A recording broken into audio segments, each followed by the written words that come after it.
Hello dear student, welcome to my channel Passion for Education.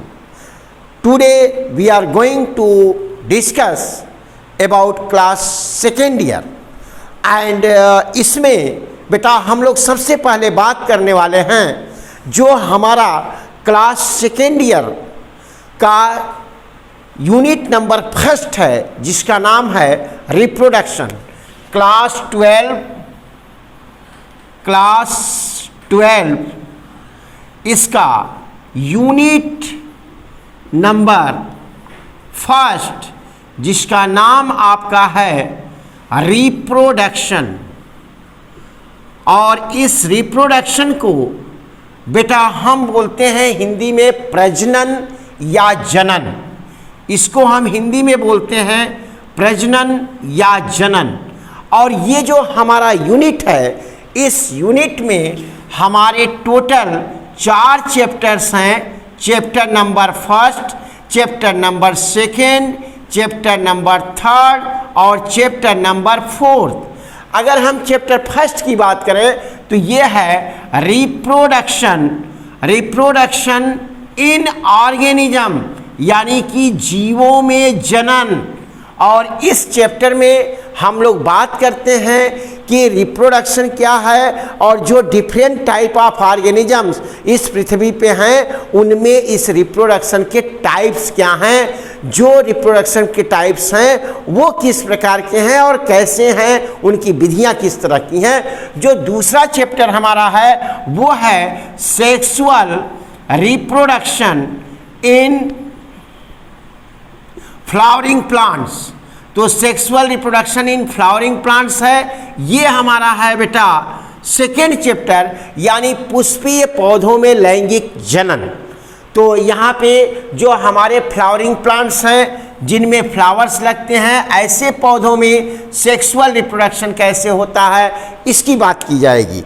वहीं हमारा जो third chapter है बेटा उसका नाम है ह्यूमन रिप्रोडक्शन यानी कि मनुष्यों में रिप्रोडक्शन किस तरीके से होता है हम लोग उसकी बात करते हैं। और लास्ट जो चैप्टर है उसको हम बोलते हैं रिप्रोडक्टिव हेल्थ यानी कि जनन स्वास्थ्य।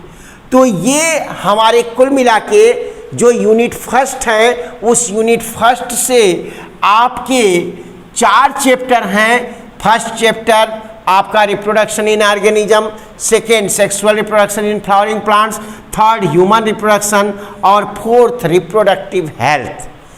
बेटा एक चीज़ यहाँ ध्यान देने की बात है कि जो इस कोविड-19 का परिवेश चल रहा है इस परिवेश में बोर्ड ने आप लोगों के इस चैप्टर नंबर फर्स्ट को क्या किया है, डिलीट कर दिया है।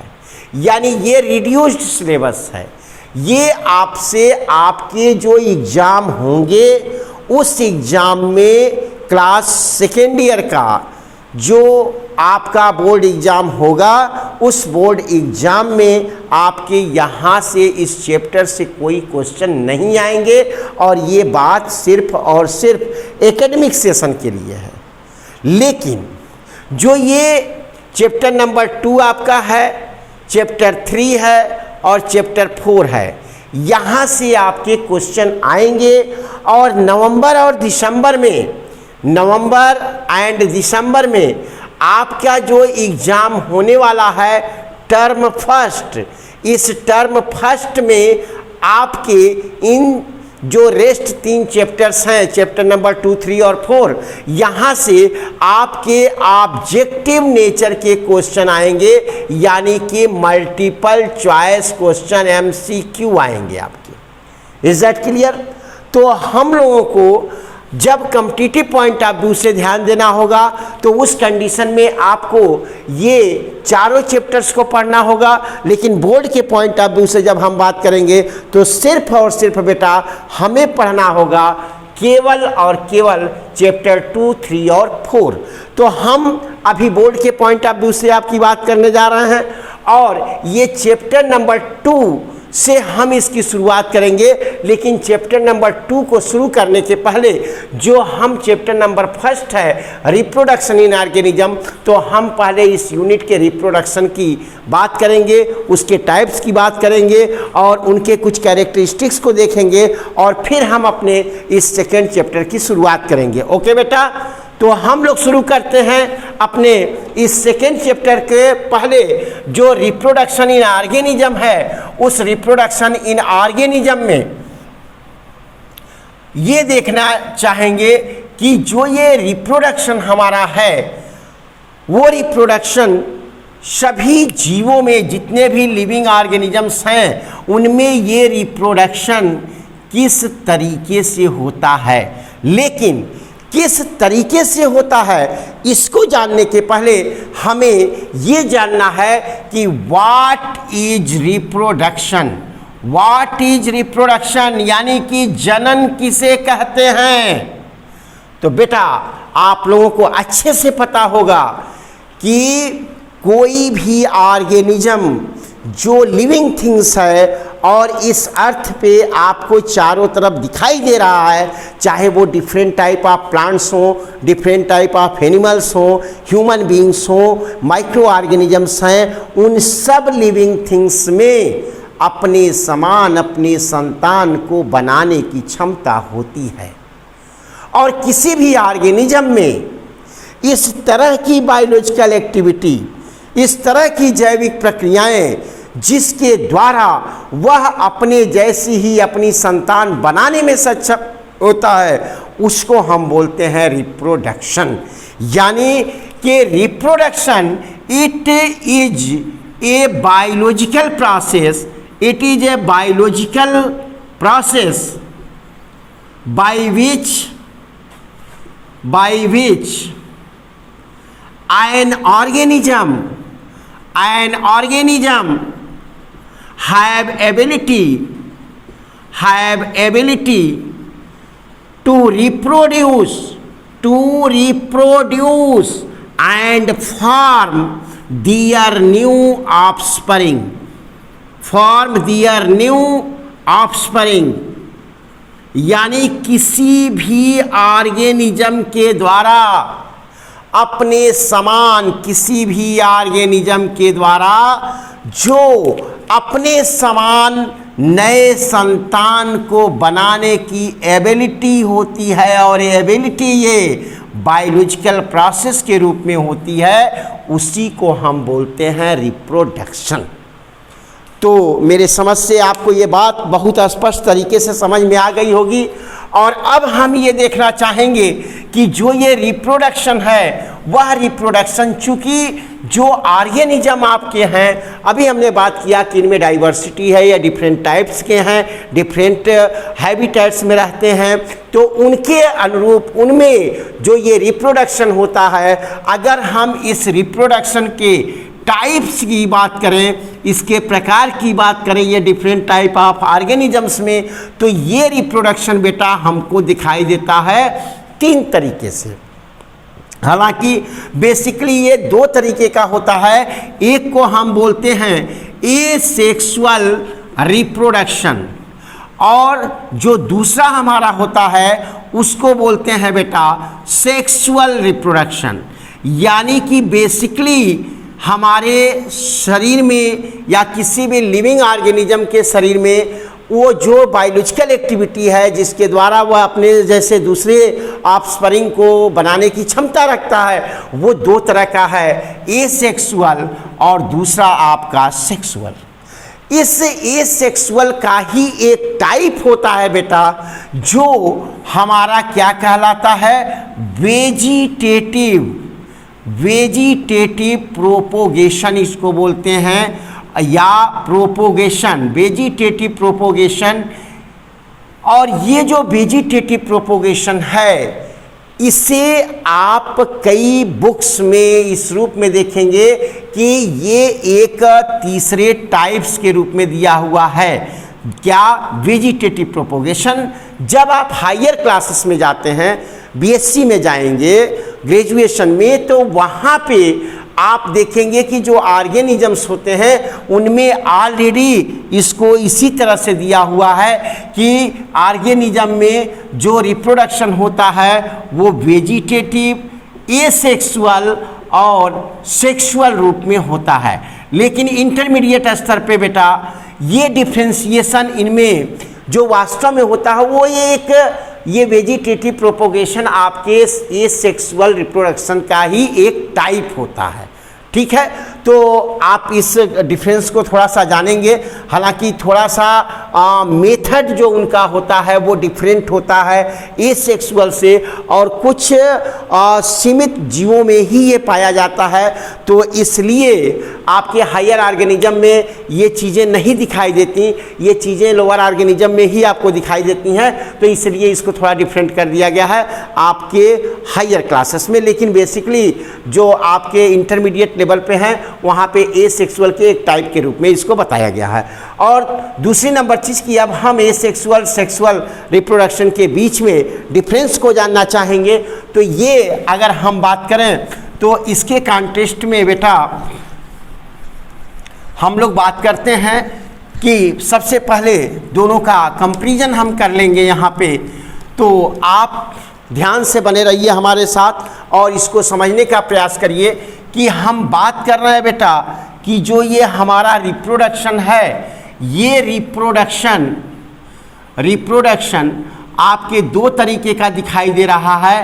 एक जिसको हम बोलते हैं सेक्सुअल और दूसरे को बोलते हैं एसेक्सुअल। जो एसेक्सुअल रिप्रोडक्शन है उस एसेक्सुअल रिप्रोडक्शन में बेटा टू पेरेंट्स की आवश्यकता नहीं होती, यानी कि आप एसेक्सुअल रिप्रोडक्शन के जो कैरेक्टरिस्टिक्स देखते हैं वो फर्स्ट कैरेक्टरिस्टिक्स होती है कि ओनली वन या single parent capable to form their new offspring, यानी कि पहला कैरेक्टरिस्टिक्स हमको दिखाई देता है कि एसेक्सुअल रिप्रोडक्शन में सिर्फ एक ही पेरेंट्स की आवश्यकता होती है। लेकिन वहीं अगर हम सेक्सुअल रिप्रोडक्शन की बात करें तो सेक्सुअल रिप्रोडक्शन में पहली कैरेक्टरिस्टिक्स हमको दिखाई देती है कि यहाँ पे इन्वॉल्वमेंट ऑफ टू पेरेंट्स, यहाँ पे आपके दो पेरेंट्स की आवश्यकता होती है बेटा।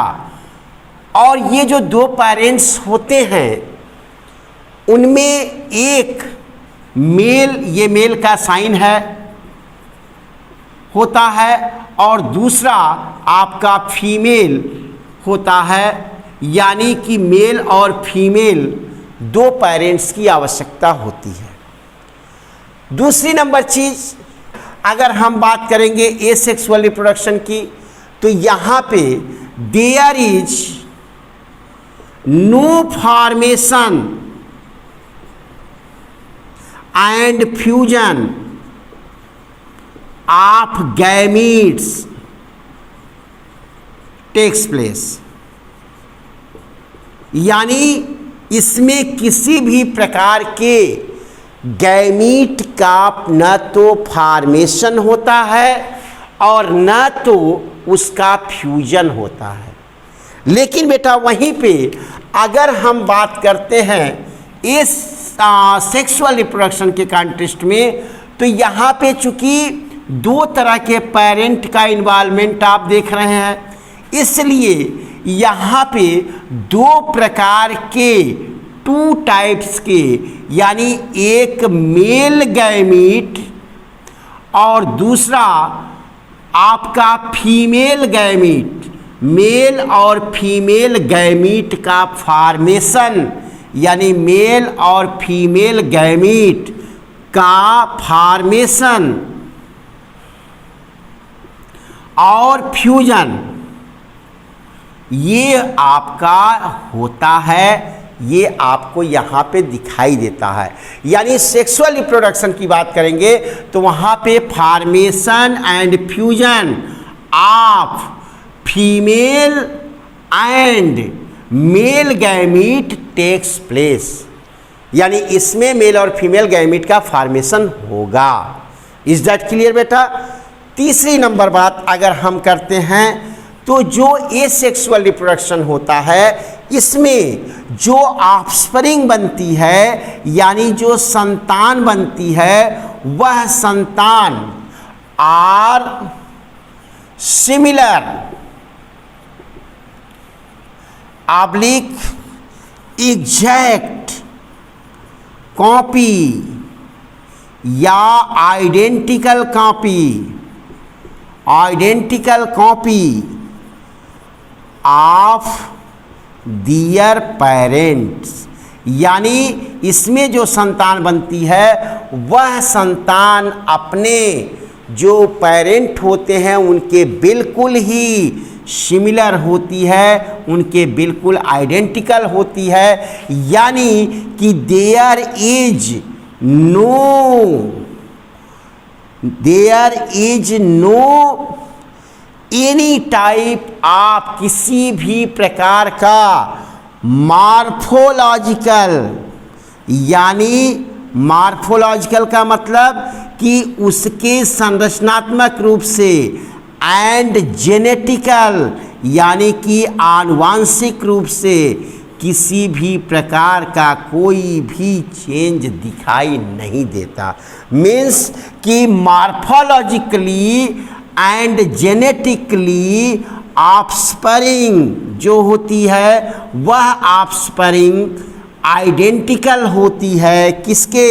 अपने पेरेंट के, और इसीलिए इसको जो आपका ऑफस्प्रिंग बनता है उसको हम क्या बोलते हैं?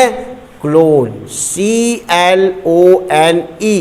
यानी यहाँ पे बेटा आपको एक क्वेश्चन मिल गया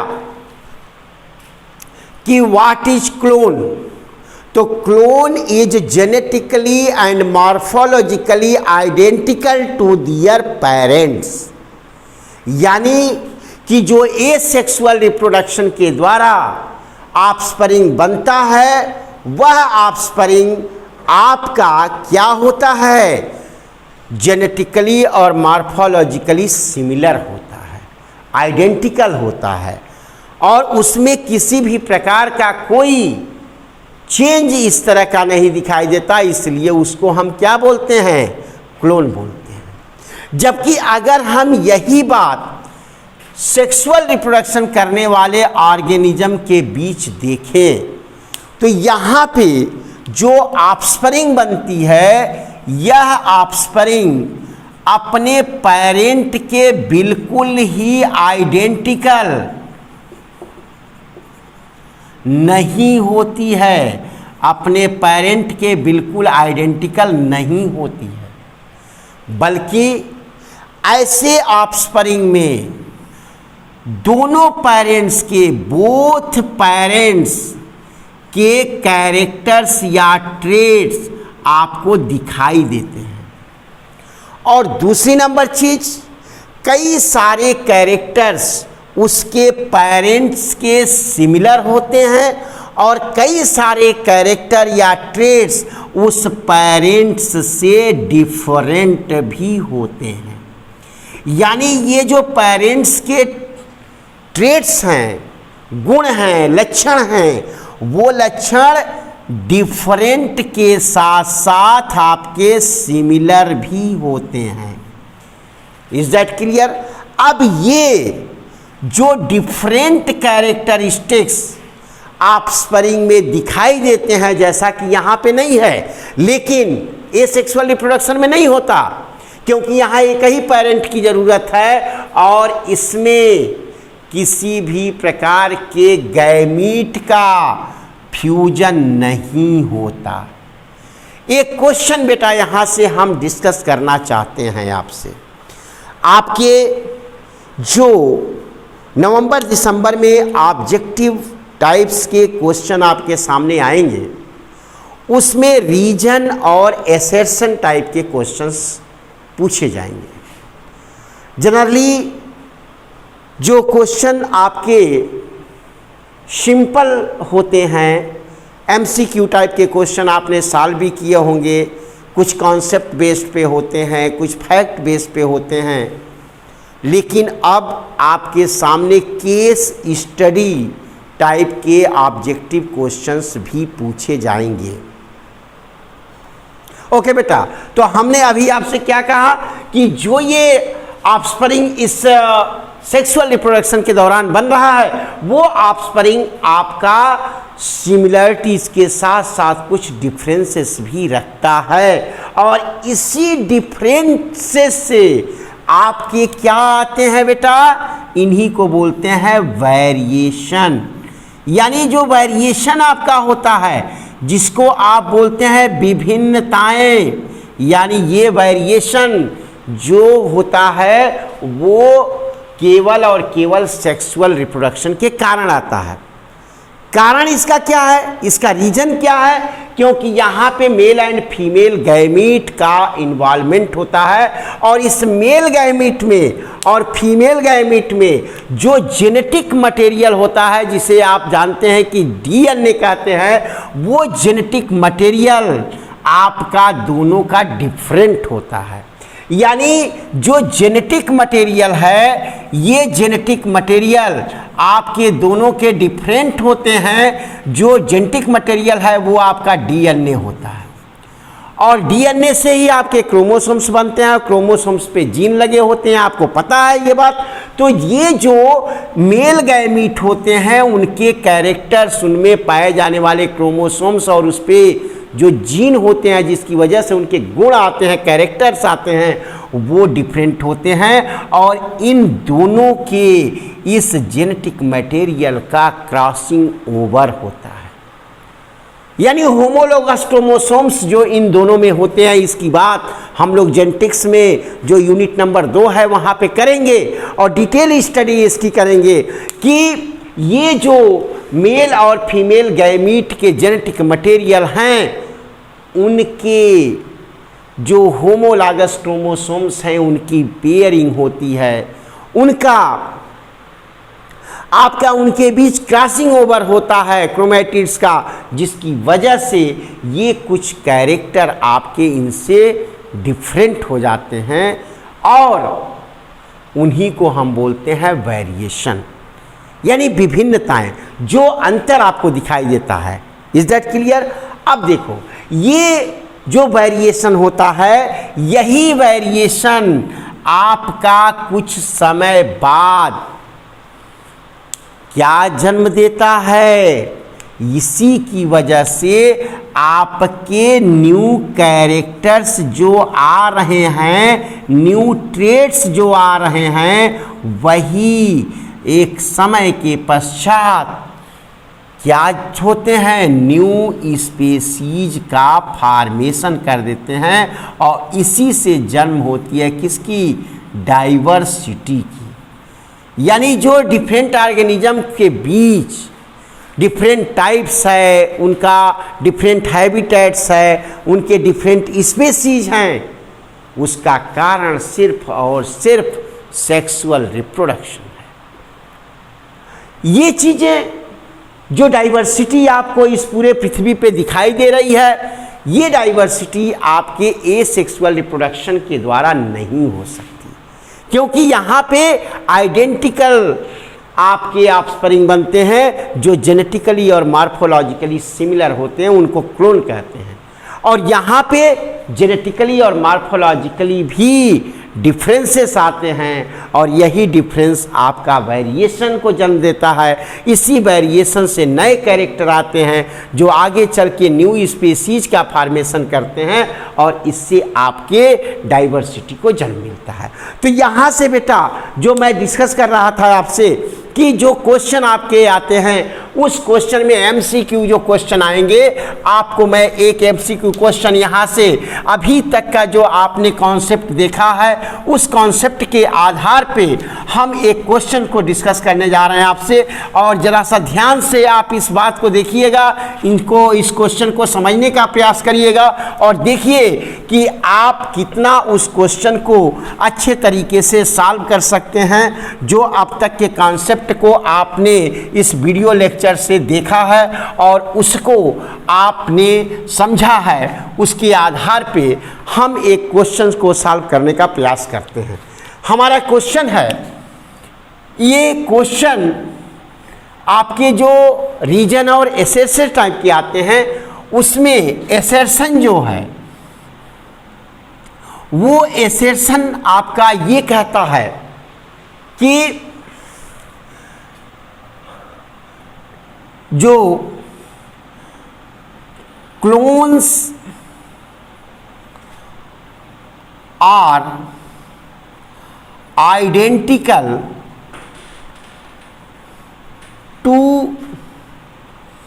दियर पेरेंट्स, यानी जो क्लोन्स होते हैं वो अपने पेरेंट्स के आइडेंटिकल हैं। इसका मतलब आप ये समझिए कि ये जेनेटिकली और मॉर्फोलॉजिकली सिमिलर होते हैं अपने पेरेंट्स के। ओके, और इसका जो रीजन दे रहा है वो रीजन दे रहा है कि clones are formed by asexual reproduction.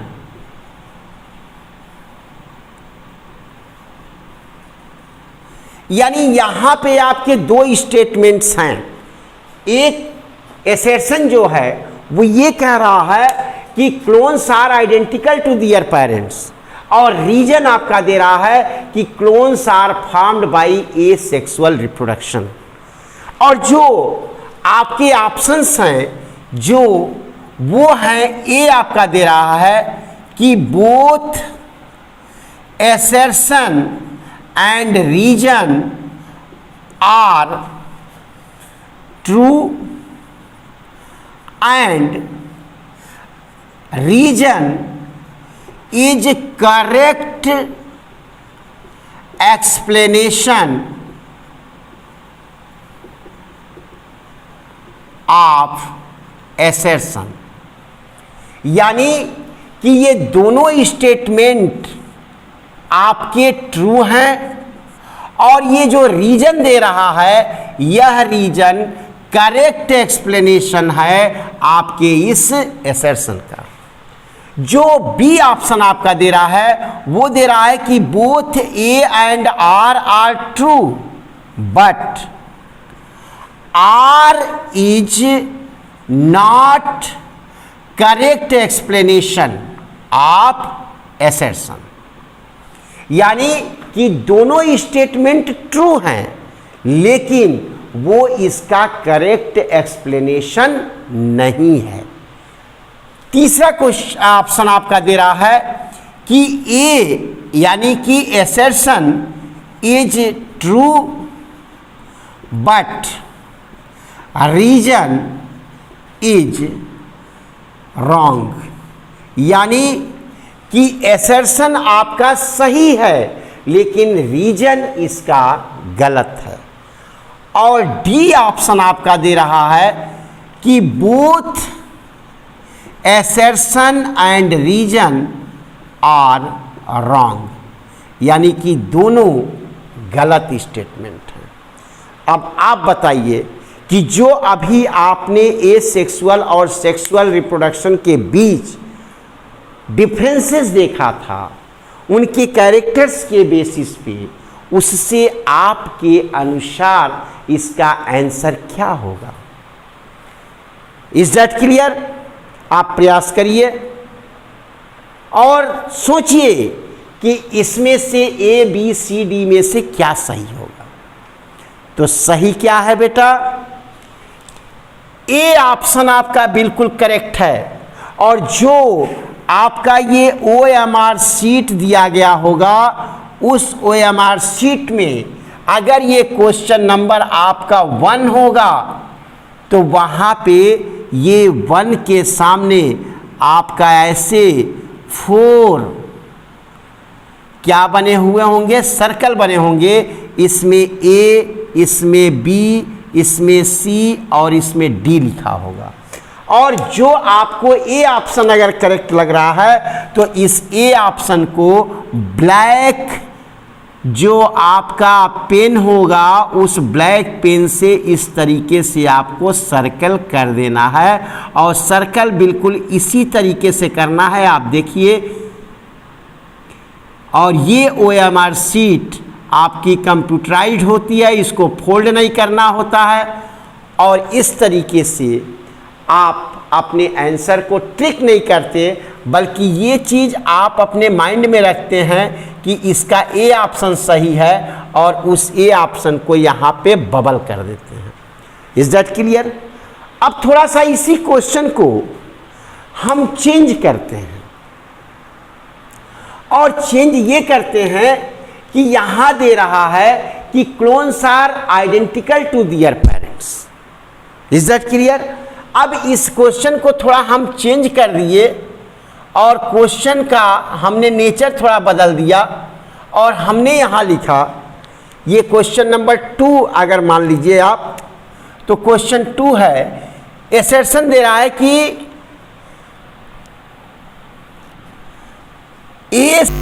Asexually, ये जो एसर्शन आपका है, मैंने ये जो क्वेश्चन चेंज किया हुआ है, इसमें आपका दे रहा है एसर्शन कि asexually reproduce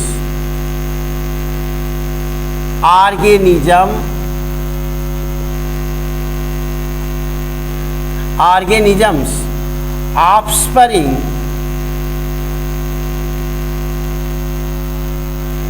genetically and morphologically similar oblique identical to their parents। ये बेटा आपका है एसर्शन, और रीजन दे रहा है कि रीजन इसका दे रहा है कि जो आपका ये एसेक्सुअली रिप्रोड्यूस ऑर्गेनिज्म है, वो अपने जैसे जो ऑफस्प्रिंग उत्पन्न कर रहा है, वह ऑफस्प्रिंग मॉर्फोलॉजिकली और जेनेटिकली सिमिलर है। किसके?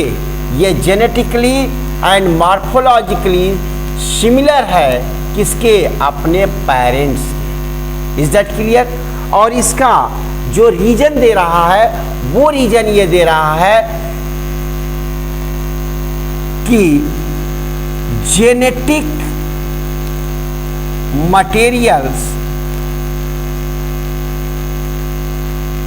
are exchanged because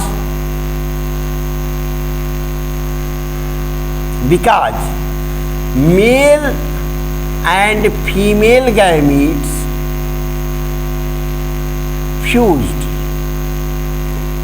ओके, अब आप देखिए कि जो यहाँ पे इस तरह का क्वेश्चन आपका दे दिया, तो इसमें आपका अब ऑप्शन क्या सही हो जाएगा?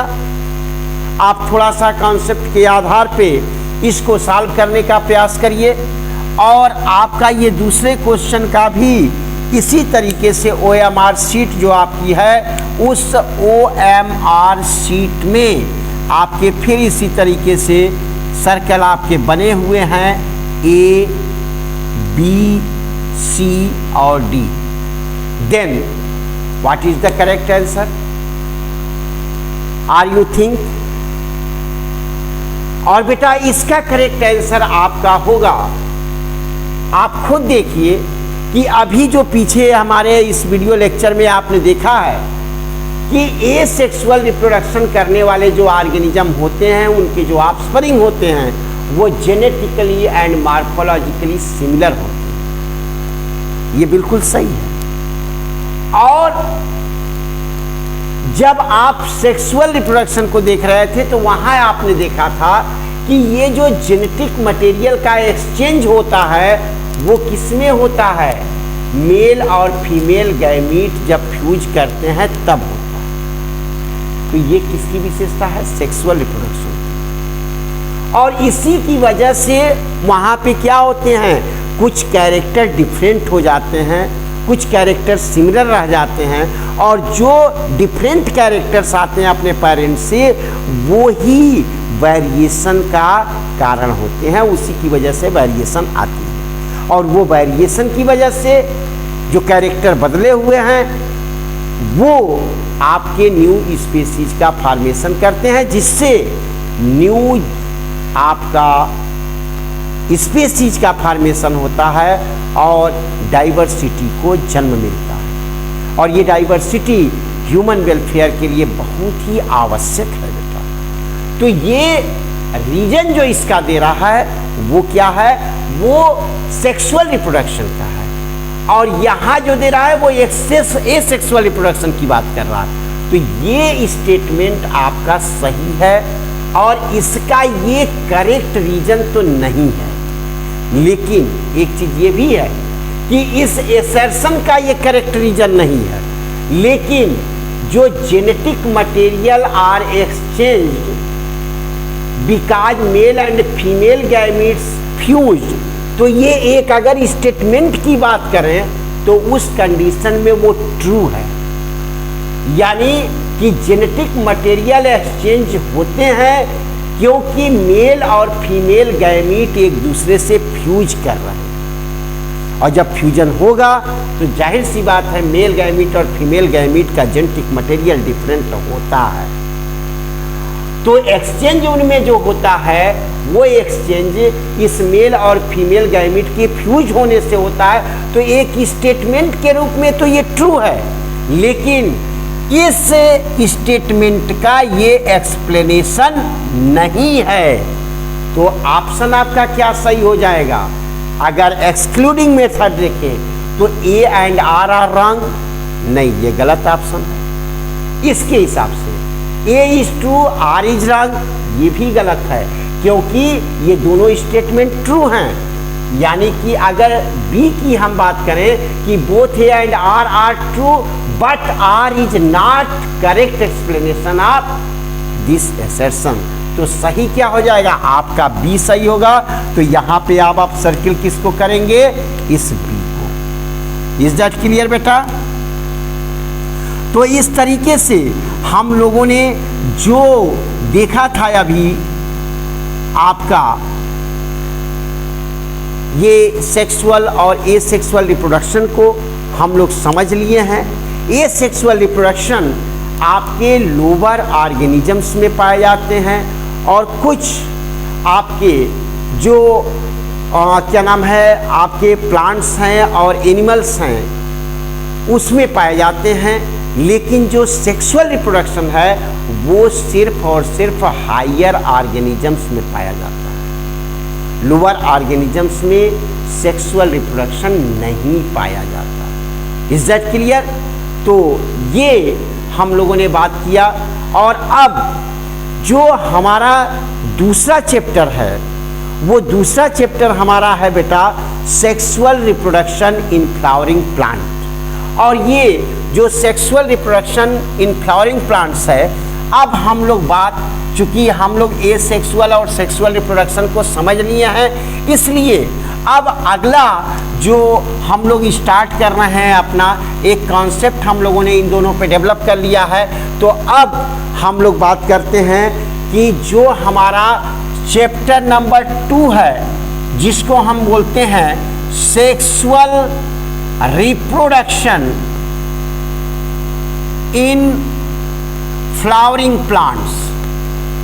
ओके बेटा, और इसका हम एक फैक्ट्स और कॉन्सेप्ट्स के बिहाफ पे इस चैप्टर को हम लोग अब एक्सप्लेन करने जा रहे हैं। बेटा यहाँ पे सबसे पहले अगर हम बात करें कि इस फ्लावरिंग प्लांट्स की और फिर उसमें इस सेक्सुअल रिप्रोडक्शन की, तो आप अभी सेक्सुअल रिप्रोडक्शन को बहुत अच्छे तरीके से डिस्कस कर लिए हमारे साथ, हम लोग उसको समझ लिए हैं।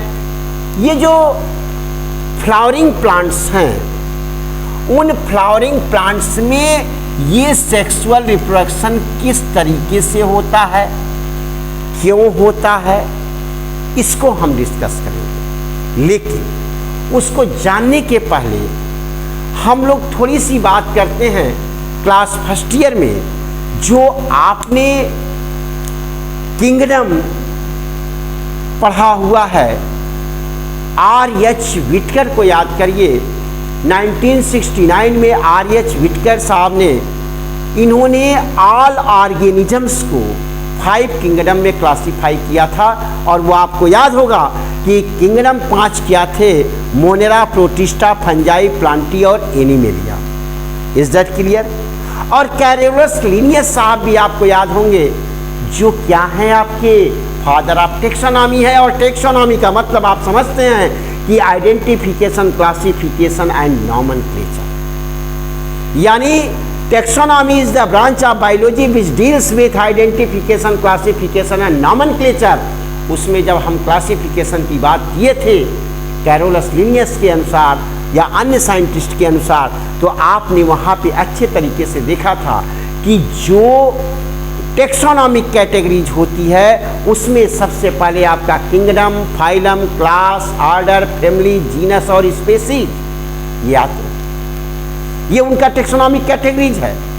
और उसमें जो फाइलम है, वो फाइलम को हम यूज करते हैं जब किसी एनिमल का क्लासिफिकेशन करते हैं। लेकिन जैसे ही हम किसी प्लांट का क्लासिफिकेशन करते हैं तो वहाँ पे हम फाइलम की जगह पे किसका यूज करते हैं। आप में से जिनको याद हो, लर्न हो, ये फैक्चुअल चीज़ है, तो वो बताने का प्रयास करें, थिंक करें अपने आप से।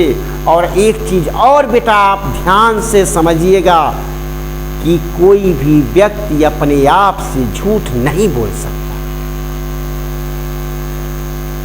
इस बात को जितना जल्द से जल्द आप एक्सेप्ट कर लेंगे वो बेटर होगा, क्योंकि मिरर कभी भी सत्य ही बोलता है, वो असत्य नहीं बोलता है। अगर मिरर में हम अपने आप को देखते हैं तो जो हमारा चेहरा होगा उस पे कहीं दाग धब्बा लगा होगा, कहीं गंदगी लगी होगी, तो वो हमें मिरर दिखाएगा।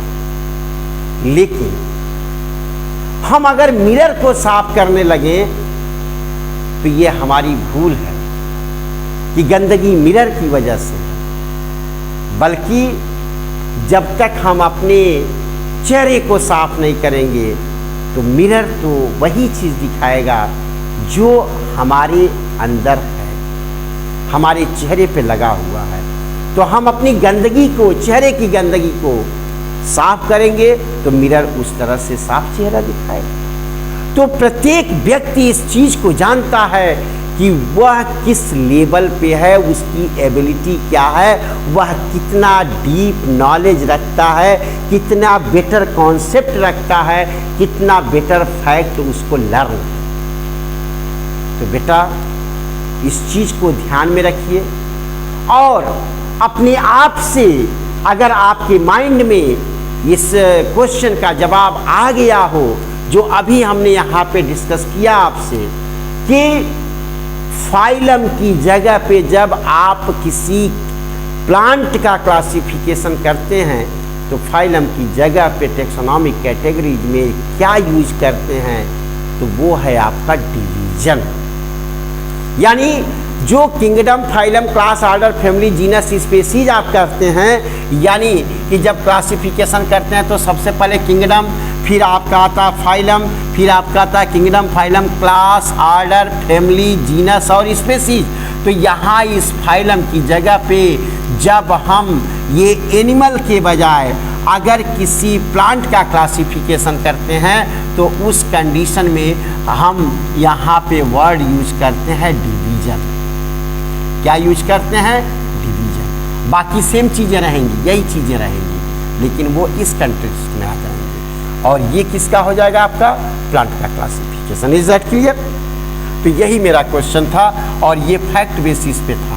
दूसरी नंबर चीज़ बेटा, यहाँ से भी आपको एक क्वेश्चन मैंने डिस्कस कर दिया। दूसरी नंबर चीज, अब जब हम किसी प्लांट के डिवीजन की बात करते हैं तो how many division are found in these plants kingdom? Plant kingdom, अगर किंगडम कोई प्लांटी है तो इस किंगडम प्लांटी के अंदर जो डिवीजन होते हैं वो आपके क्या है? 5 डिवीजन आप पढ़े हैं। कौन कौन सा? आपने पढ़ा है एल्गी, फिर पढ़ा है ब्रायोफाइटा, फिर पढ़ा है टेरिडोफाइटा, फिर पढ़ा है जिम्नोस्पर्म और फिर पढ़ा है आपने एंजियोस्पर्म। आप ये अच्छे से जानते हैं कि जो एंजियोस्पर्म होते हैं वह सभी एंजियोस्पर्म ही आपके क्या कहलाते हैं? Flowering plants. और ये हायर प्लांट्स और इनमें फ्लावर्स होते हैं। यानी आप अपने चारों तरफ जो भी ऐसे पौधे देखते हैं, प्लांट्स देखते हैं जिनमें आपका फ्लावर्स है बेटा, वो सब के सब एंजियोस्पर्म के प्लांट हैं। और इसमें आपको क्या दिखाई देता है? फ्लावर्स दिखाई देता है। आपको इस एल्गी में फ्लावर्स नहीं दिखाई देगा, फ्लावर्स नहीं होंगे। ब्रायोफाइटा में भी फ्लावर्स नहीं होंगे, टेरिडोफाइटा में भी फ्लावर्स नहीं होंगे और जिम्नोस्पर्म में भी फ्लावर्स नहीं होंगे। पहली बार अगर आपको फ्लावर्स दिखाई देंगे तो वो फ्लावर्स आपको एंजियोस्पर्म में ही दिखाई देंगे। Is that clear? अब आप ये बताइए कि जो ऐसे प्लांट्स हैं जिनमें आपके ये फ्लावर दिखाई देते हैं, तो इस फ्लावर का फॉर्मेशन आप देख लिए हैं यहाँ पे कि ना तो एल्गी में है, ना तो ब्रायोफाइटा में, ना टेरिडोफाइटा में और ना ही जिम्नोस्पर्म में। कहाँ है? सिर्फ एंजियोस्पर्म में। तो एंजियोस्पर्म में अगर इस फ्लावर का फॉर्मेशन हो रहा है तो क्यों हो रहा है? वाई फ्लावर आर फॉर्म्ड, यानी फ्लावर के फॉर्म होने का कोई ना कोई तो रीजन होगा, ये 100% श्योर है। क्या रीजन है? बताने का प्रयास करें, सोचें। फिलहाल अगर जब तक आप इस बात को सोच रहे हैं, मैं एक दूसरा क्वेश्चन देता हूं कि व्हाट इज फ्लावर? फ्लावर क्या है? जरा दोनों क्वेश्चन को देखें कि why flower is formed and what is flower. तो फ्लावर के कॉन्टेक्स्ट में अगर बात करें पुष्प क्या है, तो आंसर आपका होगा बेटा कि flower is modification of stem. यानी कि जो फ्लावर होता है वह फ्लावर आपके स्टेम का मॉडिफिकेशन है। ये मॉडिफिकेशन है इस स्टेम का। लेकिन एक क्वेश्चन भी यहां से आया कि जो ये स्टेम है वो स्टेम आपका मॉडिफाई क्यों हुआ? वाई? और परहैप्स यहां से इस वाई का जवाब मिल जाए। यानी अगर कोई भी चीज मॉडिफाई होती है तो कहीं ना कहीं तो उसका रीजन होगा। हमें उस रीजन को जानना है बेटा। और वो रीजन क्या है?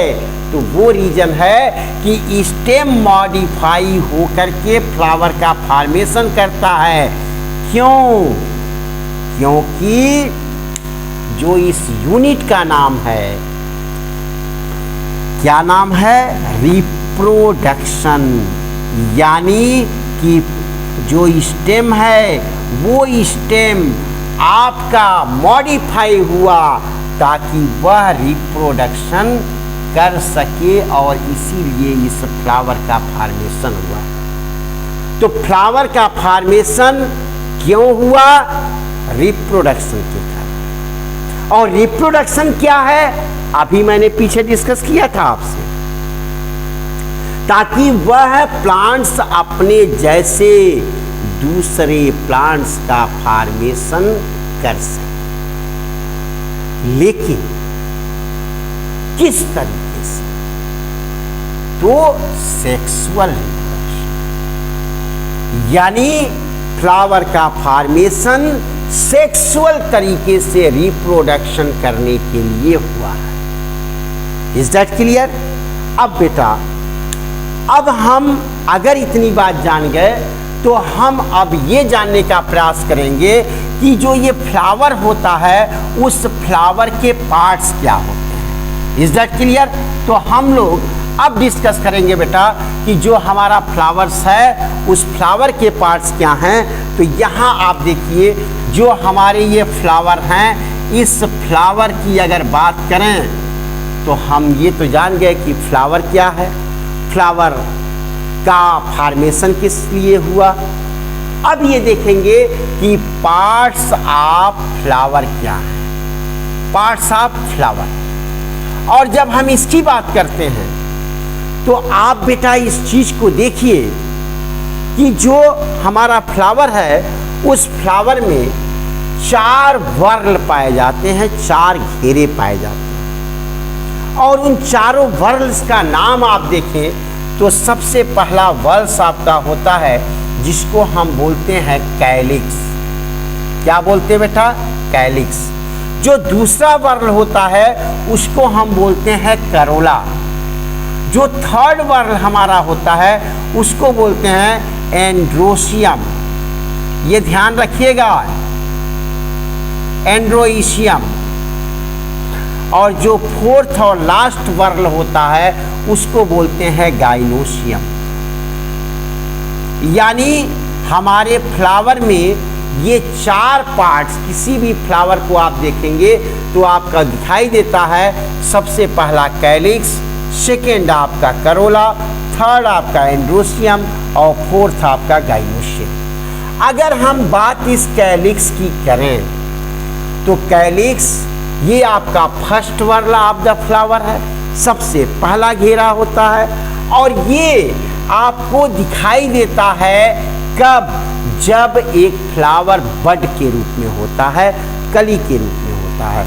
आप देखते हैं बेटा कि जब एक फ्लावर बड के रूप में होता है तो वो आपको इस तरीके से बड आपको दिखाई देती है। Is that clear?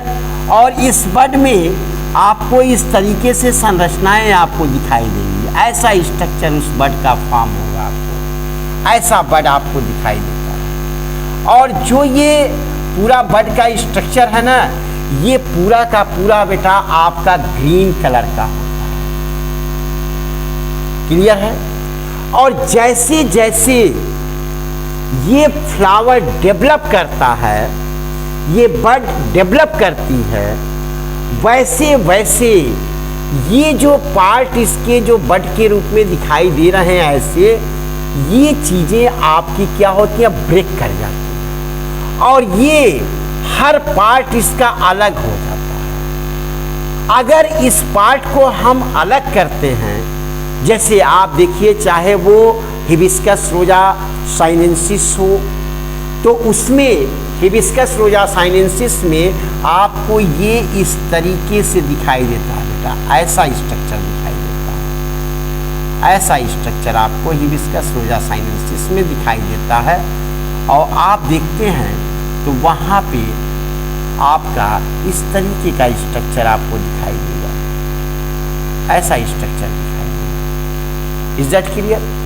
तो यहाँ पे जब इसको एक एक अलग करेंगे आप, या अगर आप गुलाब को देखें तो उस गुलाब में भी जब ये इसमें से पेटल्स बाहर निकलेंगे, उसकी पंखुड़ियाँ बाहर निकलेंगी, तो ये फट जाते हैं और इनका स्ट्रक्चर आप इस तरीके से देखते हैं बेटा। ऐसे स्ट्रक्चर आप किसी गुलाब के फ्लावर को देखें तो आपको इस तरीके का स्ट्रक्चर, उसमें ऐसे स्ट्रक्चर आपको दिखाई देगा, इस तरीके का स्ट्रक्चर आपको दिखाई देता है। ठीक है बेटा, तो इनको आप जो बोलते हैं, इनको भी क्या बोलते हैं?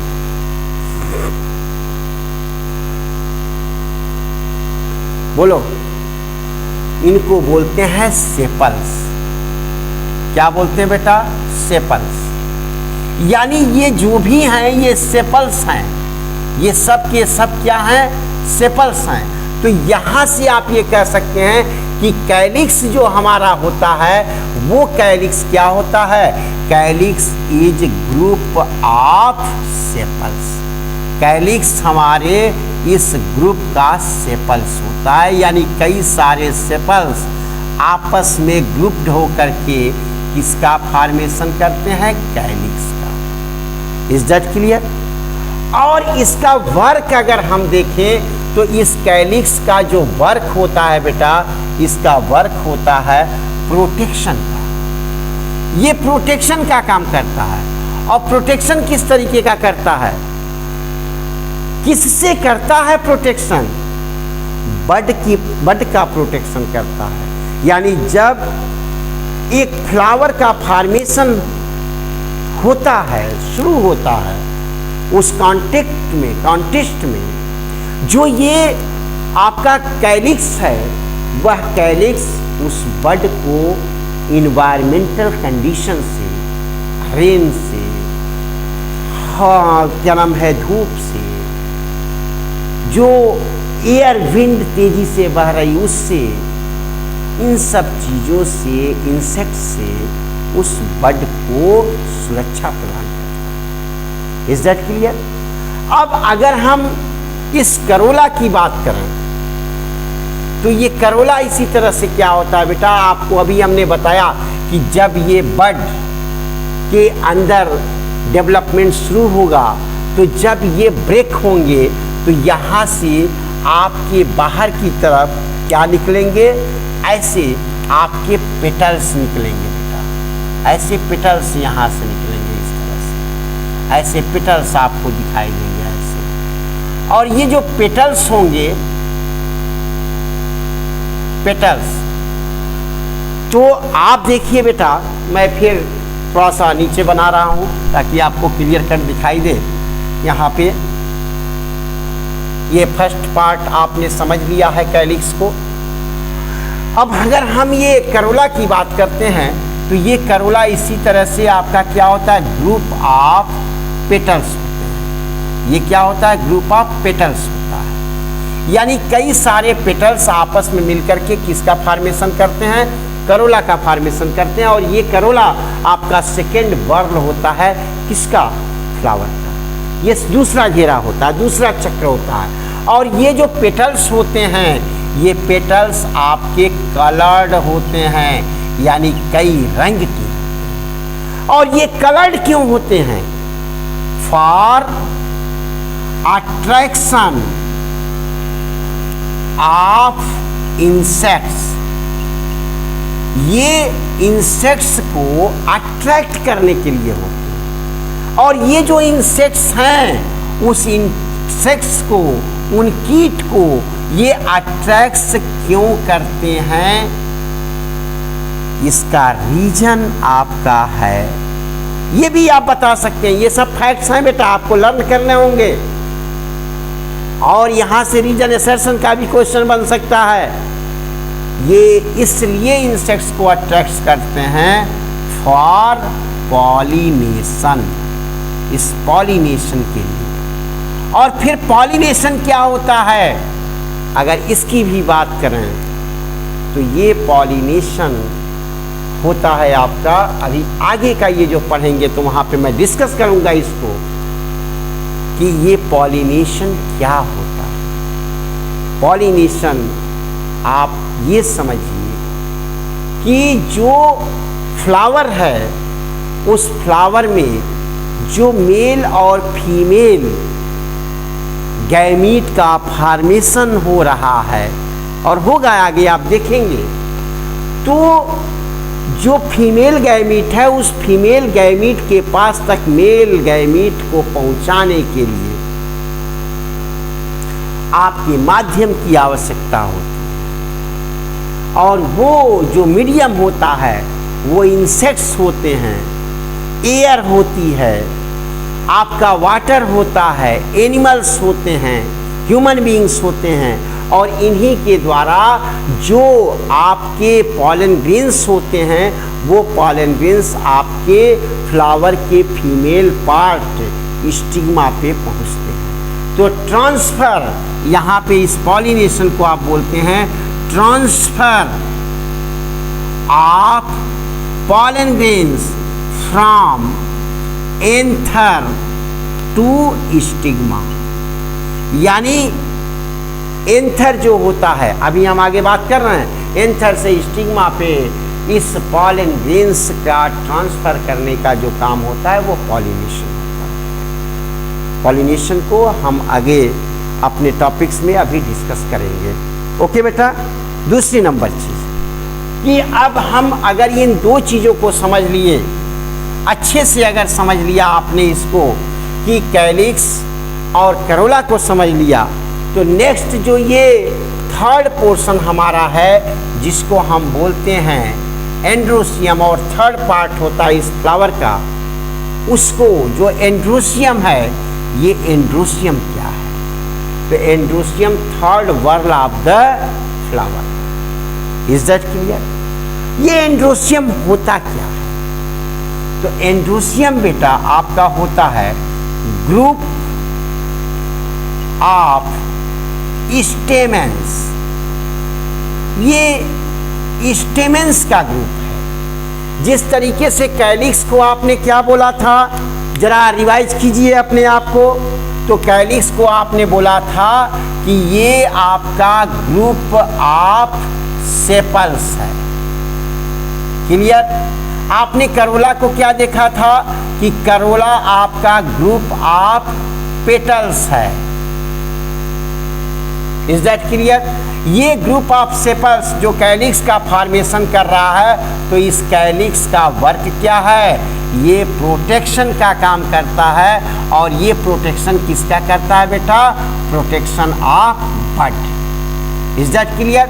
और अगर इस करोला की बात करते हैं और उस करोला का वर्क क्या है, तो ये आपने देखा था अट्रैक्शन ऑफ इंसेक्ट्स। ये इंसेक्ट्स को अट्रैक्ट करने का काम करता है for pollination. Is that clear? और अब अगर हम आप बात करें कि जो ये एंड्रोसियम है वो एंड्रोसियम भी इसी तरह से ग्रुप ऑफ स्टेमेंस है, तो हम इस बात को समझने का प्रयास करेंगे कि ये स्टेमेंस क्या है। और अगर हम एक स्टेमेंस की बात करें तो इस स्टेमेंस में भी बेटा हमको दो पार्ट दिखाई देते हैं। जो एक पार्ट इस स्टेमेंस का होता है उसको हम बोलते हैं एंथर। क्या बोलते हैं बेटा? एंथर बोलते हैं। और जो दूसरा पार्ट इसका होता है उसको हम बोलते हैं फिलामेंट। क्या बोलते हैं? फिलामेंट बोलते हैं। और अगर बेटा हम इसका एक स्ट्रक्चर फॉर्म करें तो वो स्ट्रक्चर हमको इस तरीके से दिखाई देता है। और ये जो स्ट्रक्चर हमको ऐसे दिखाई दे रहा है, ये स्ट्रक्चर आप जब ऐसे देखते हैं यहाँ पे, तो इस स्ट्रक्चर में आपको जो ये स्ट्रक्चर दिखाई दे रहा है उसमें जो ये पोर्शन है बेटा वो एंथर है और ये जो पोर्शन है वो क्या है? आपका फिलामेंट। Is that clear? यानी कि जो आपका स्टेमेन है, ये स्टेमेन आपका ये एंथर और फिलामेंट से मिलके बना हुआ है। ये दोनों पार्ट आप यहाँ देख रहे हैं। और इसका ग्रुप जो होता है, यानी ये एक नहीं होते, एक भी हो सकते हैं, दो भी हो सकते हैं, कई भी हो सकते हैं। आप गुलाब को देखिए, बहुत सारे इस तरह के स्टेमेन्स आपको गुलाब में दिखाई देंगे। आप अगर गुड़हल को देखते हैं तो यहाँ पे जो इस तरीके की संरचना आपको दिखाई देती है, अभी मैं बात करूँगा इसका क्या है। तो यहाँ पे आप इस तरीके से येलो कलर के इस तरह की संरचनाएं देखते हैं बेटा यहाँ पे गुड़हल में। तो जिसका गुड़हल का साइंटिफिक नेम क्या है, हिबिस्कस रोजा साइनेंसिस। तो ये जो हैं ये आपका क्या है, वहाँ पे स्टेमेंस होते हैं, और इस स्टेमेंस को देखें तो ये आपका एंथर है और ये आपका फिलामेंट है। Is that clear? दूसरी नंबर चीज, तो आप ये जो पोर्शन देख लिए, ये समझ भी लिए होंगे, और इसी थर्ड पार्ट को आप क्या बोलते हैं, मेल पार्ट ऑफ फ्लावर, यानी कि जो फ्लावर है उस फ्लावर का ये मेल पार्ट होता है। Is that clear? अब इसी एंथर के अंदर आपका फॉर्मेशन होता है बेटा, और वो फॉर्मेशन आपको हम बताएं तो इसके अंदर इस तरीके से आपकी संरचनाएं बनती हैं, और ये जो संरचनाएं आपको इस एंथर के अंदर दिखाई देती हैं, इनको हम बोलते हैं क्या, पॉलन ग्रेन्स। क्या बोलते हैं बेटा? पॉलन ग्रेन्स बोलते हैं। और यही पॉलन ग्रेन्स, जो ये पॉलन ग्रेन्स आपका है, यही पॉलन ग्रेन्स आगे चल के ये डेवलप होता है, और डेवलप करके जब ये मैच्योर होता है तो मैच्योर होके यही मेल गैमीट का फॉर्मेशन करता है। तो जो ये मेल गैमीट होते हैं, वह मेल गैमीट का फॉर्मेशन आपके इस थर्ड पार्ट एंड्रोसियम में होता है, और ये जो पॉलन ग्रेन्स का डेवलपमेंट या मैच्योर हुआ, तो मैच्योर होकर के यही पॉलन ग्रेन्स आपका मेल गैमीट का फॉर्मेशन कर रहा है। Is that clear? नाउ अब अगर हम बेटा बात करें इस फोर्थ वर्ल का और लास्ट पार्ट ऑफ फ्लावर का, तो इसको हम क्या बोलते हैं, गाइनोशियम बोलते हैं। क्या बोलते हैं बेटा? गाइनोशियम। और ये गाइनोशियम जिस तरीके से androecium male part of flower है, ये फीमेल पार्ट ऑफ फ्लावर होता है। क्या होता है बेटा? ये फीमेल पार्ट ऑफ फ्लावर होता है। और इस गाइनोशियम में अगर हम इसकी बात करें तो जिस तरीके से कैलिक्स ग्रुप ऑफ सेपल्स था, करोला ग्रुप्स ऑफ पेटल्स था, एंड्रोसियम ग्रुप ऑफ स्टेमेंस था, उस तरीके से गाइनोशियम आपका होता है बेटा क्या, ग्रुप ऑफ कार्पेल्स। इसको कार्पेल्स या फिर आप पिस्टिल कहते हैं। तो ग्रुप ऑफ पिस्टिल जो होता है वो आपका क्या कहलाता है, वो कहलाता है आपका गाइनोशियम, और यही female part of the flower है। और ये जो कार्पेल या पिस्टिल की बात हम करते हैं, तो जब इसका एक स्ट्रक्चर बनाते हैं बेटा, तो ये स्ट्रक्चर हमको इस तरीके से दिखाई देता है। ये इस तरीके से स्ट्रक्चर हमको दिखाई देता है। और इस पिस्टिल या कार्पेल की जब बात करते हैं तो इसमें 3 पार्ट होते हैं। जो तीनों पार्ट हैं उन तीनों पार्ट्स को हम इस पोर्शन को बोलते हैं बेटा स्टिग्मा। क्या बोलते हैं? स्टिग्मा। इस पार्ट को हम क्या बोलते हैं? स्टाइल। और इस पार्ट को हम क्या बोलते हैं? ओवरी। यानी कि जो हमारा पिस्टल है वो पिस्टल हमारे 3 पार्ट ओवरी, स्टाइल और इस स्टिग्मा से मिलकर बना है। जिस तरीके से आपने इस स्टेमेन को देखा था कि ये 2 पार्ट से मिलकर बना है, उस तरीके से आपका जो ये गाइनोशियम फीमेल पार्ट है वो 3 पार्ट से मिलकर बना है, स्टिग्मा, स्टाइल और ओवरी।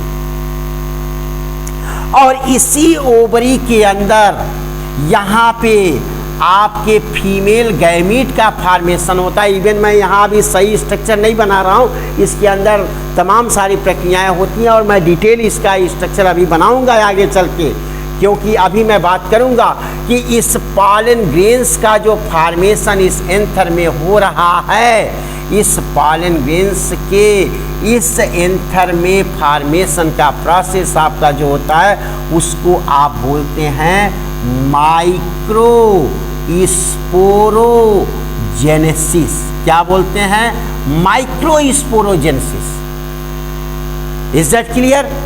तो माइक्रोस्पोरोजेनेसिस यानी इस पॉलन ग्रेन्स का एक और नाम माइक्रोस्पोर भी है। तो माइक्रोस्पोरोजेनेसिस, जेनेसिस का मतलब निर्माण होना, और माइक्रोस्पोर का मतलब माइक्रोस्पोर या पॉलन ग्रेन्स यानी पॉलन ग्रेन्स का फॉर्मेशन। और ये माइक्रोस्पोरोजेनेसिस का प्रोसेस, पॉलन ग्रेन्स के फॉर्मेशन का प्रोसेस आपके एंथर में। Is that clear? दूसरी नंबर चीज, उसी तरीके से इस ओवरी के अंदर ये जो एग का फॉर्मेशन होता है, इस एग को हम बोलते हैं बेटा क्या? Female gamete. क्या बोलते हैं? फीमेल गैमीट बोलते हैं। और इस ओवरी में इस फीमेल गैमीट का जो फॉर्मेशन हो रहा है, इस प्रोसेस को हम बोलते हैं मेगास्पोरोजेनेसिस। क्या बोलते हैं बेटा? मेगास्पोरोजेनेसिस। जैसे इसको माइक्रोस्पोरोजेनेसिस, इसको मेगास्पोरोजेनेसिस। तो मेगास्पोर और जेनेसिस का मतलब फॉर्मेशन। तो जो ओवरी है आपका, जो female part of the flower है, इसमें आपके फीमेल गैमीट का फॉर्मेशन हो रहा है, जिसको एग बोलते हैं, और इस पूरे प्रोसेस को मेगास्पोरोजेनेसिस कहते हैं। अब आप यहाँ देख लिए कि जो फ्लावर है, उस फ्लावर के आपके जो पार्ट्स हैं वो 4 पार्ट्स हैं। इन चारों पार्ट्स का आपने स्ट्रक्चर देख लिया, इन चारों पार्ट्स का आपने फंक्शन देख लिया, और फाइनली आपने देखा कि जो ये एंड्रोसियम है और जो गाइनोसियम है, यही मेन पार्ट है इसके। ये दोनों एसेसरी हैं। ये कैलिक्स इनको प्रोटेक्शन देने का काम कर रहा है, करोला उसके अट्रैक्शन का काम कर रहा है। हाँ, मैं इस पॉलिनेशन की बात कर रहा था वहाँ पे। अब आप देखिए कि एंथर में पॉलन ग्रेन्स यहाँ बन रहा है। ये जब मैच्योर होता है, आगे मैं बात करूँगा इसकी बेटा डिटेल में, लेकिन जब ये मैच्योर होता है तो ये यहाँ से फट जाता है। ये पॉलन ग्रेन्स जब बाहर निकलते हैं तो ये पॉलन ग्रेन्स आपके यहाँ से इस स्टिग्मा पे आते हैं। कहाँ पे आते हैं? स्टिग्मा पे। तो इनके आने के लिए एयर की ज़रूरत होगी, इनके आने के लिए वाटर की ज़रूरत होगी, और इन्हीं को यहाँ से लेके इस स्टिग्मा पे पहुँचाने के लिए आपके इंसेक्ट्स की ज़रूरत होती है। उस इंसेक्ट्स को इस एंथर से इस स्टिग्मा तक जो पहुँचाने का काम होता है, ट्रांसफ़र का काम होता है, उसी प्रोसेस को हम पॉलिनेशन कहते हैं। और ये ज़रूरी है, क्योंकि जब तक ये पॉलन ग्रेन्स इस स्टिग्मा पे नहीं पहुंचेगा तो वो इस रास्ते से, स्टाइल के रास्ते से इस एग तक नहीं पहुंच सकता। यानी कि इस मेल और फीमेल गैमीट का फ्यूजन नहीं हो सकता। अब आप देखें बेटा, जैसे इसका फ्यूजन होगा तो किसका फॉर्मेशन होगा? जाइगोट का। और इसी जाइगोट के डेवलपमेंट से आपका क्या बनेगा बेटा? एम्ब्रियो बनेगा।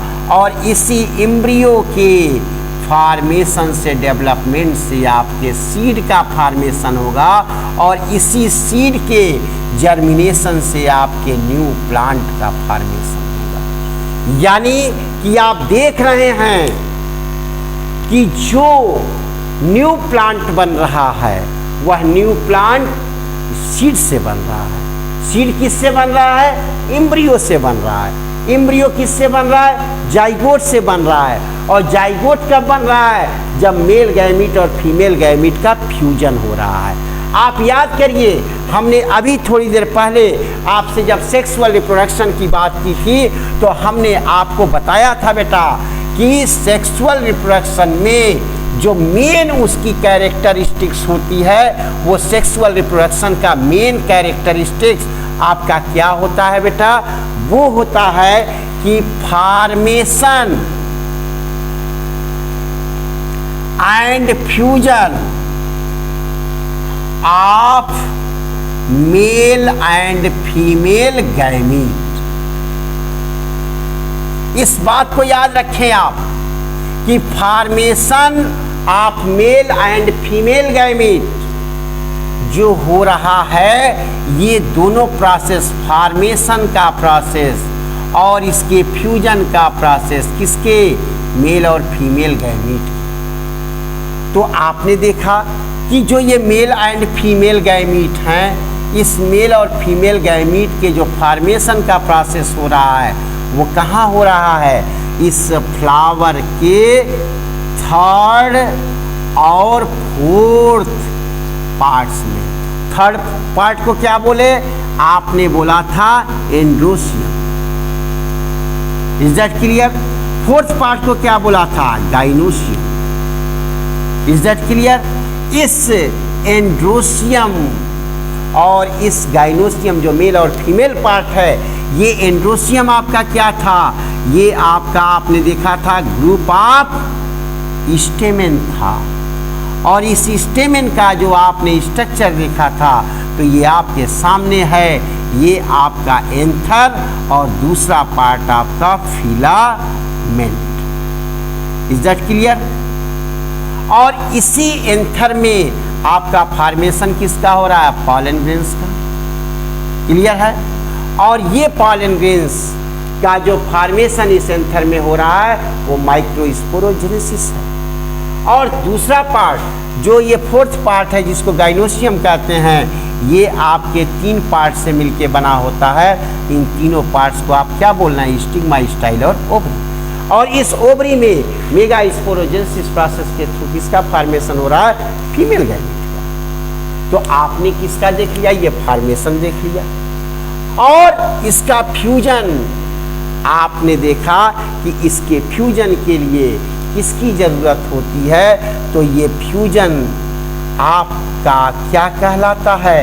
एक और क्वेश्चन आपसे यहाँ पे है, व्हाट इज फर्टिलाइजेशन। फर्टिलाइजेशन, तो फर्टिलाइजेशन का मतलब क्या होता है बेटा, फर्टिलाइजेशन का मतलब होता है fusion of male and female gamete. यानी कि जो मेल और फीमेल गैमीट यहाँ एंथर और इस गाइनोसियम में बन रहे हैं, एंड्रोसियम और गाइनोसियम में जो बन रहे हैं, वो आपका जब इसका फ्यूजन होगा तो इस फ्यूजन को हम क्या बोलते हैं, फर्टिलाइजेशन बोलते हैं। तो यहाँ से बेटा अब बड़ा क्लियर कट आपको सारी चीज़ें हम बात कर रहे हैं यहाँ पे। तो अब एक मैं समरअप करने जा रहा हूँ और फिर आप ध्यान से देखिएगा कि अभी तक का जो हमने डिस्कशन किया है उस डिस्कशन में आप रिकॉल करिए हमारे साथ अपने माइंड को। आप चाहेंगे तो हमारे वीडियो लेक्चर को फिर से रिवाइज करके देख सकते हैं और देख लीजिएगा, एक बार नहीं 2 बार 3 बार इसको देख लीजिएगा ताकि आपको अच्छे तरीके से ये बेसिक चीज़ें समझ में आ जाएं।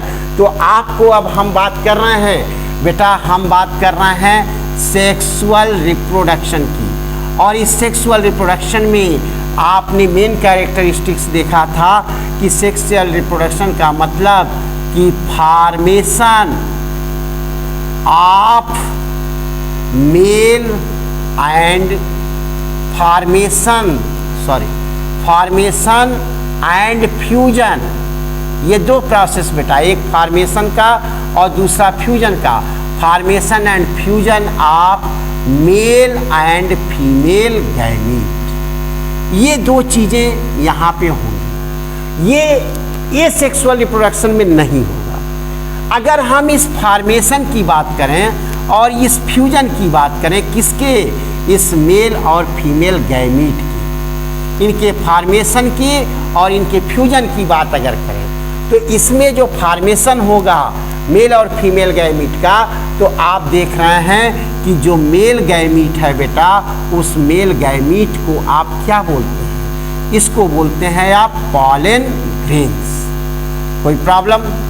और इस पॉलन ग्रेन्स के जो फॉर्मेशन का प्रोसेस है वो आपका क्या कहलाता है, माइक्रो स्पोरोजेनेसिस। क्या कहलाता है, माइक्रो स्पोरोजेनेसिस। और ये माइक्रो स्पोरोजेनेसिस का प्रोसेस होता कहाँ है, तो ये आपका होता है किसमें बेटा, एंथर में। जो ये एंथर होता है, उस एंथर में माइक्रोस्पोरोजेनेसिस का प्रोसेस होता है, जिससे इस पॉलन ग्रेन्स का फॉर्मेशन होता है और इसी पॉलन ग्रेन्स से आपके इस मेल गैमीट का फॉर्मेशन होता है। क्लियर? दूसरी नंबर चीज, अगर आप फीमेल गैमीट की बात करें तो इस फीमेल गैमीट को आप क्या बोलना है बेटा? एग बोल रहे हैं। और इस एग का फॉर्मेशन का जो प्रोसेस है उसको आप क्या बोलते हैं? Mega sporogenesis. क्या बोलते हैं बेटा? Mega sporogenesis. और ये मेगा स्पोरोजेनेसिस का जो प्रोसेस होता है वो कहाँ होता है आपका? तो आपने अभी देखा था कि ये ओवरी में हो रहा है। तो ओवरी में मेगा स्पोरोजेनेसिस के थ्रू आपका एग बन रहा है और ये एग ही आपका फीमेल गैमीट कहलाता है। तो ये आपका फॉर्मेशन हो गया। और अब अगर इनके फ्यूजन की बात करें कि ये जो पॉलन ग्रेन्स है, इस पॉलन ग्रेन्स से जो आपका मेल गैमीट बन रहा है, उस मेल गैमीट और जो ये एग है जिसको आप क्या बोलते हैं? Female gamete. तो इस मेल गैमीट और इस फीमेल गैमीट, इन दोनों का जब फ्यूजन होगा तो ये फ्यूजन तो तभी होगा जब पॉलिनेशन होगा। और इस पॉलिनेशन का प्रोसेस अगर आप बात करें तो पॉलिनेशन मतलब transfer of pollen grains from anther to stigma, ये आपने देख लिया। और जैसे ही इसका फ्यूजन हुआ तो आपका प्रोसेस क्या हो जाएगा बेटा? फर्टिलाइजेशन। आपको बताया था हमने कि फर्टिलाइजेशन मतलब कि fusion of male and female gamete. और इस फर्टिलाइजेशन से आपका क्या बन गया? जाइगोट बन जाएगा। और ये फिर जाइगोट डेवलप करके क्या बनाएगा? एम्ब्रियो बना देगा।